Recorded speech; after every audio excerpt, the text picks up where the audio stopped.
तो पुरानी education policy से हम लोग जुड़े हुए हैं और नई एजुकेशन पॉलिसी 2020 हमारे पूरे भारतवर्ष में लागू है। पैटर्न की बात करें तो वो 10+2 की थी, ये आपकी 15 इयर्स की है। 5+3+3+4 15 ईयर 5+3+3+4। जो इनिशियल स्टेज है हमारा 5 इयर्स का, उसको फाउंडेशनल स्टेज कहा गया है। फाउंडेशनल स्टेज से तात्पर्य है हमारे आंगनबाड़ी यानी कि बाल वाटिका के 3 वर्ष प्लस क्लास 1 और 2। आंगनबाड़ी बाल वाटिका के 3 वर्ष प्लस क्लास 1 और प्लस क्लास 2 को हमारा फाउंडेशनल स्टेज कहा गया है।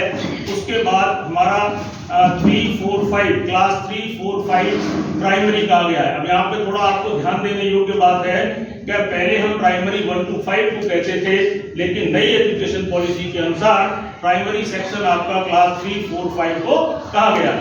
6, 7, 8 एज इट इज आपका पूर्व माध्यमिक और बाकी के जो 4 वर्ष हैं वो आपका उच्च शिक्षा जो है हमारी हायर एजुकेशन मतलब स्कूल उच्च शिक्षा होगी। इस तरीके से यहाँ पर नई एजुकेशन पॉलिसी का मतलब बनाई गई है। अब देखिए यहाँ पे डिफरेंस क्या है, तो बहुत बड़ा सबसे मेजर डिफरेंस ये है कि 10+2 में आपके पास कोई कंपलसरी शिक्षा की बात नहीं की गई थी। आपको पढ़ना है तो पढ़ो, नहीं पढ़ना है तो मत पढ़ो। पहले आपने देखा होगा हमारे पूर्वज काफी इलिटरेट हैं, आज भी गांव में आपको आपकी रसोइयां खुद अंगूठा लगाते हुए आपको मिल जाएंगी। पहले 10+2 में कोई कंपलसरी बात नहीं थी, आपकी इच्छा है तो पढ़िए और जहां तक इच्छा है वहां तक पढ़िए। नौकरी करना है करिए, नहीं करना है मत करिए। टोटली पूरी एजुकेशन पॉलिसी क्या थी मतलब अपने खुद के स्वयं के निर्णय पर बेस्ड थी। लेकिन 2020 new education policy national education policy 2020 में यह कहा गया है कि हिंदुस्तान में बच्चा पैदा होगा तो 100% वो जो है 12th तक की पढ़ाई करेगा। अनिवार्य शिक्षा की बात की, 100% शिक्षा की बात हो रही है। अगर बच्चा किन्हीं कारणों से ड्रॉप आउट भी हो जाता है, चाहे वो आपकी वजह से हो, चाहे वो माँ बाप की वजह से हो, चाहे सामाजिक परिवेश की वजह से हो, किसी भी तरीके से अगर वो ड्रॉप आउट भी हो जाता है तो उसका कोई दोष नहीं। उसको आप उसकी आयु के अनुसार, रेमेडियल पाठ्यक्रमों के अनुसार, शारदा प्रोग्राम के अनुसार यह सरकार की जिम्मेदारी तय की गई है कि बच्चे को बीच में ड्रॉप आउट बच्चे को भी आपको एक अलग छोटा सा ब्रिज कोर्स करा करके उसको उसकी आयु के अनुसार ला करके उसको उस मतलब मुख्य धारा में जोड़ते हुए उसको शिक्षा से जोड़ना है। 12th तक की एजुकेशन 100%, ये आपकी सबसे अच्छी और सबकी सबसे मुख्य विशेषता आपकी एनईपी 2020 की है। अब देखिए सरल सिंपल भाषा में समझिए कि एनईपी क्या है, न्यू एजुकेशन पॉलिसी है और इस न्यू एजुकेशन पॉलिसी को अपने उद्देश्य तक पहुंचाने के लिए आपके पास और हमारे पास एक पूरे भारत में जो मिशन चल रहा है वो निपुण भारत मिशन। निपुण भारत मिशन में सरकार ने, भारत सरकार ने और प्रदेश सरकारों ने यह अपेक्षा की है कि हमारा बच्चा कम से कम इतना तो जाने ही, मिनिमम लर्निंग आउटकम। निपुण लक्ष्य ऐप में कक्षा 1, 2, 3 में यहाँ पर न्यूनतम दक्षता की बात की गई है। यहाँ पे आप कंफ्यूज न हो, निपुण भारत मिशन कक्षा 1, 2, 3 के लिए है, फाउंडेशनल स्टेज कक्षा 2 तक है। या मिसमैच रहो, यह प्रशिक्षण फाउंडेशनल स्टेज का है, लेकिन इसमें कक्षा 3 को भी जोड़ा गया है। जोड़ने का सीधा सीधा कारण है कि हमारा निपुण भारत मिशन भी चल रहा है। तो एनईपी को अपने उद्देश्य तक पहुंचाने के लिए निपुण भारत मिशन चल रहा है और निपुण भारत मिशन के अंदर छोटे छोटे प्रशिक्षण चल रहे हैं, जिसमें से एक प्रशिक्षण आप अभी FLN के नाम से ले रहे हैं। FLN क्या है? Foundational literacy and numeracy. ठीक है, अब यहाँ पे बात आती है एनसीएफ। एनसीएफ है क्या? अगर मैं इसके फुल फॉर्म की बात करूं तो क्या है? नेशनल करिकुलम फ्रेमवर्क, यानी राष्ट्रीय पाठ्यचर्या की रूपरेखा। सरल और सिंपल भाषा में कहें तो एनसीएफ कुछ नहीं है, 1 वर्षीय पाठ्यक्रम है। 1 वर्ष में हमें अपने पाठ्यक्रम की रूपरेखा क्या करनी है।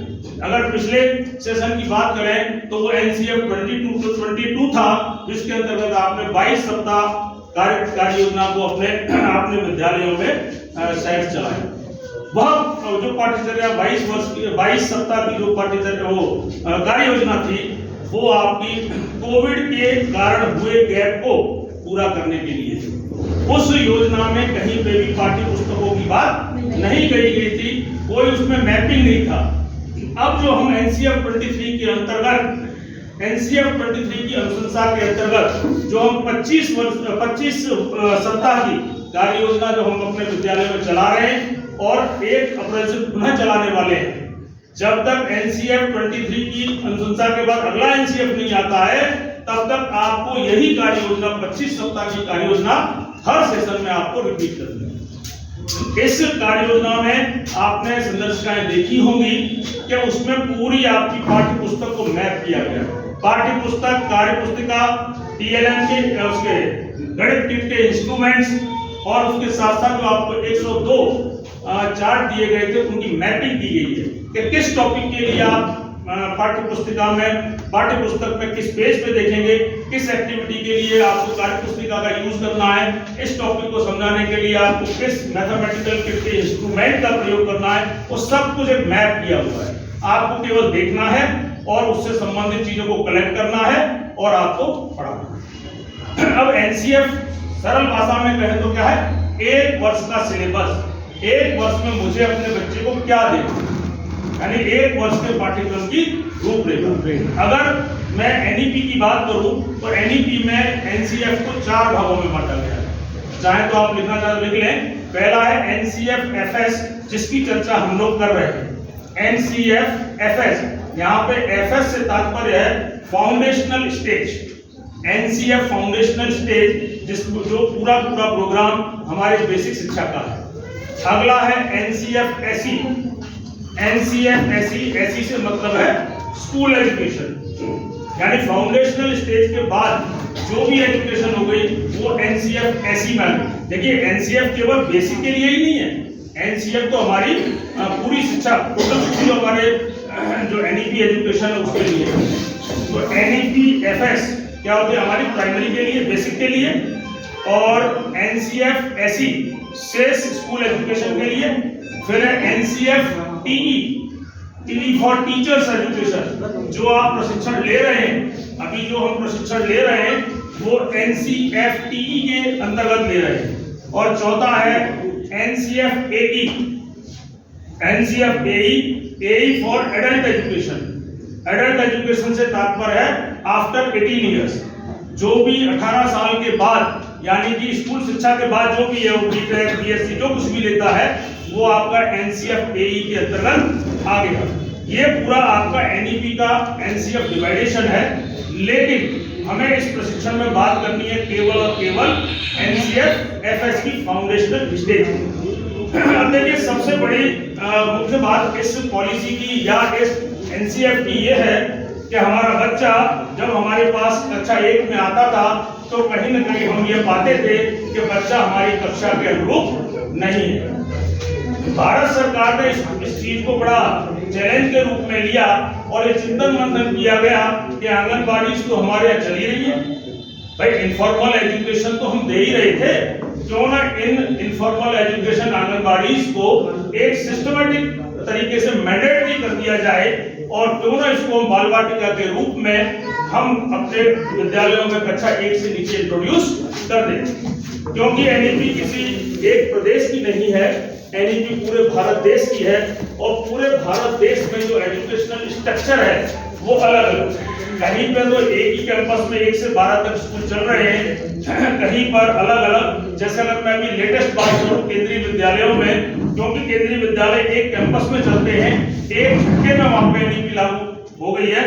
बाल वाटिका उन्होंने एक झटके में सभी स्कूलों में बाल वाटिकाएं चालू कर दी। अभी हमारे यहाँ क्योंकि हर एक विद्यालयों से आंगनबाड़ी जुड़ी हुई नहीं है, तो जहां पे कोलोकेटेड आंगनबाड़ी है उसमें तो 100% बाल वाटिका संचालित है और शेष में कार्य चल रहा है। तो कहने का मतलब हमारे विशेषज्ञों का ये मानना है कि बच्चा, देखिए फाउंडेशनल स्टेज की हमारी आयु क्या है, 3 वर्ष से लेकर 8 वर्ष। 3, 4, 5 आंगनबाड़ी पढ़ेगा, 6ठी साल में हमारे पास कक्षा 1 में आ जाएगा और 6 से 7 1 पढ़ेगा, 7 से 8 वो कक्षा 2 में पढ़ेगा। यानी फाउंडेशनल स्टेज की अगर कक्षाओं की बात की जाए तो आंगनबाड़ी 3 वर्ष प्लस कक्षा 1 और 2। अगर वर्ष और आयु की बात करें तो 3 वर्ष से लेकर 8 वर्ष तक का बच्चा आपका फाउंडेशनल स्टेज में कहलाएगा। विशेषज्ञों का ये मानना है कि यहाँ पर 6 वर्ष तक का बच्चे का जो माइंड है, जो मस्तिष्क है, हमारे साइकोलॉजिस्ट, चाइल्ड साइकोलॉजिस्ट भी कहते हैं कि इस आयु का बच्चा यानी 6 वर्ष तक के बच्चे का जो मेंटल पावर है, मेंटली, मानसिक, सामाजिक रूप से 85% उसका माइंड डेवलप हो जाता है। मतलब 85% उसका माइंड डेवलप हो जाता है, यानी वो लगभग उससे जितनी भी जुड़ी संक्रियां हैं उसको 85% तक वो समझने में सक्षम हो जाता है। इसी चीज को ध्यान में रखते हुए जो NEP 2020 है उसमें फाउंडेशनल स्टेज को नीचे जोड़ा गया। फाउंडेशनल स्टेज में पहली 3 वर्षों के अंदर बच्चों को इनफॉर्मल एजुकेशन की बात कही गई है, खेल खेल में बात कही है, विदाउट बुक्स की बात कही है। भय वाली शिक्षा खत्म हो चुकी है। अब आपको बच्चे को डराना धमकाना नहीं है। बच्चों को ऐसी एक्टिविटियों के माध्यम से आपको आकर्षित करना है कि बच्चा ये सोच के आए कि आज मेरे शिक्षक शिक्षिका, मेरे द्वितीय माँ बाप या जन्मदाता के बाद जो हमारे द्वितीय माँ बाप वो शिक्षक के रूप में होते हैं, वो मुझे कुछ न कुछ नया देने जाए। देखिए यहाँ पर ये बड़ी ध्यान देने योग्य बात है कि बच्चा विद्यालय में पहली बार आ रहा है। जब हम भी कहीं किसी जगह पे पहली बार जाते हैं, हम इस उम्र की बात करें, इस उम्र में भी हम कहीं नए जगह पे जाते हैं तो हम खुद इस उम्र में भी कहीं न कहीं असहज महसूस करते हैं। आप यहाँ भी बैठे होंगे तो यहाँ भी आपने अगल बगल अपने सहेली या दोस्त देखे होंगे, अपने स्कूल का टीचर देखा होगा। आपने सोचा होगा कि ये जो 5-6 घंटे जो प्रशिक्षण में बीते वो भी कहीं ना कहीं अपने दोस्त के साथ बीते। और मैं देख भी पा रहा हूँ लगभग अपने स्कूल के और आसपास। तो आप सोच लीजिए एक बच्चा जब नई जगह पे जाएगा तो उसकी हालत क्या होती होगी। तो वहां पे ये अपने ऊपर आप जब हम इस चीज को देख सकते हैं तो ये समझने वाली बात है कि बच्चे को नए वातावरण में जब बच्चा आता है तो वो इतनी आसानी से आपके पास नहीं आएगा। हम अपने विद्यालयों को छोड़ें, हम अपने जो हमारे बच्चे हैं उसको भी हम शुरू में LKG UKG में छोड़ने जाते हैं तो 10 से 12 दिन वो आपको परेशान करता है, रोता है। जब उसको क्लास में छोड़ोगे तो रोएगा, लेकिन 10-12 दिन बाद क्या हो जाता है, 10-12 दिन बाद वो हैबिचुअल हो जाता है। उसे लगने लगता है कि यहाँ पे मुझे छोड़ा जा रहा है, यह सुरक्षित जगह है और ये तो बड़ी इंटरेस्टिंग जगह है क्योंकि यहाँ पे खेल खिलाए जा रहे हैं और पढ़ाया जा रहा है। 10-15 दिन बाद वो अपने विद्यालय में हंसते खेलते वो जाना शुरू कर देते हैं। ठीक ऐसा ही वातावरण हम अपने विद्यालयों में बनाना है।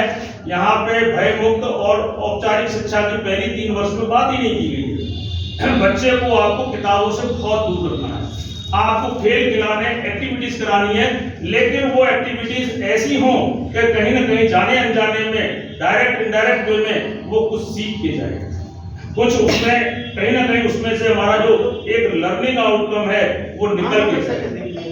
गेम खिलाइए, लेकिन वो गेम कैसा होना चाहिए जिससे हम कहीं ना कहीं उसको अप्रत्यक्ष रूप से कुछ दे पाए, इसको ऐसा लगे कि मैं कुछ लेके जा रहा हूँ। अगर आपने अभी बीच में चर्चा भी हुई कि बिग बुक का कॉन्सेप्ट ही यही है कि पहले तो आपको पहले 3 वर्ष उस बच्चे को किताब जैसी भारी भरकम चीज दिखानी ही नहीं है।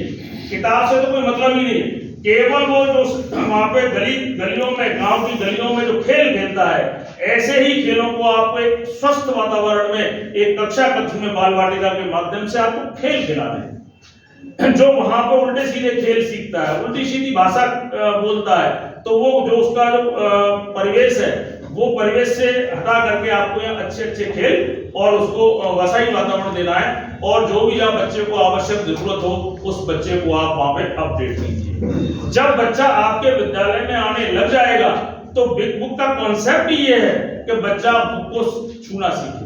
अब क्या करना है, हमें बच्चे को बुक तक ले जाना है। तो बुकें सीधी ऐसी निराशापूर्ण बुकें दे दोगे आप तो बच्चा दूर भागेगा। इसीलिए उस किताब को इंटरेस्टिंग बनाने के लिए बिग बुक का कॉन्सेप्ट लाया गया। बिग का मतलब सब कुछ बड़ा, उसमें चित्र भी बड़े होंगे, उसके अंदर उसके जो अक्षरों के फॉन्ट है वो भी बड़े होंगे और साइज भी बड़ी होगी और कहीं ना कहीं बच्चा उससे आकर्षित होगा, उस बुक को छुएगा, चित्र को देखेगा, वो अपने आप उसको देखने की उसमें इच्छा आएगी। तो उसको किताब के नजदीक ले जाना ही बिग बुक का कॉन्सेप्ट है। जब धीरे धीरे उस बुक में उसको इंटरेस्ट आने लग जाएगा और उसमें कहानी चित्रों के माध्यम से वो पढ़ने लग जाएगा तो धीरे धीरे आप उस कक्षा 1 में उस बच्चे को बड़ी ही आसानी से ला पाओगे। इसके बावजूद इन 25 सप्ताह की कार्य योजना में कक्षा 1 के लिए विशेष प्रावधान किया गया है, जो आप पहले से संचालित कर रहे हैं, स्कूल रेडीनेस। स्कूल रेडीनेस पहले 8 सप्ताह एवरी ईयर चलेगा। देखिए यहाँ पे कुछ लोगों का यहाँ पे थोड़ा सा रेडीनेस पे भी कॉन्सेप्ट मिसकॉन्सेप्ट हो सकता है। रेडीनेस की परिभाषा को समझ लीजिए। रेडीनेस का मतलब ये नहीं है कि कक्षा 1 के ही बच्चों को किया जाएगा, वे सभी बच्चे जो स्कूल में पहली बार आ रहे हैं।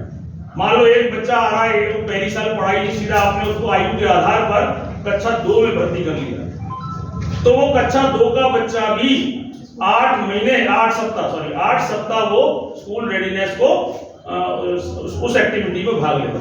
स्कूल रेडीनेस का मतलब है बच्चे को स्कूल के लिए रेडी करना, उसके मानसिक स्तर को इस काबिल बनाना कि वो पढ़ने के लिए तैयार हो जाए। और सीधी सी बात है, अगर हमारे पास कोई अच्छा कॉन्सेप्ट नहीं है तो बच्चा आपके पास क्यों आएगा? भाई बच्चा आपके पास क्यों आए? आपके पास कुछ उसको देने लायक कुछ होना चाहिए, तभी बच्चा आपका। अब यहाँ से एनसीएफ उसके बाद आप कक्षा 1 2 फाउंडेशनल स्टेज हो गया आपका आंगनबाड़ी प्लस कक्षा 1 और 2। इसके बाद आपका जो 3 4 5 और उसके बाद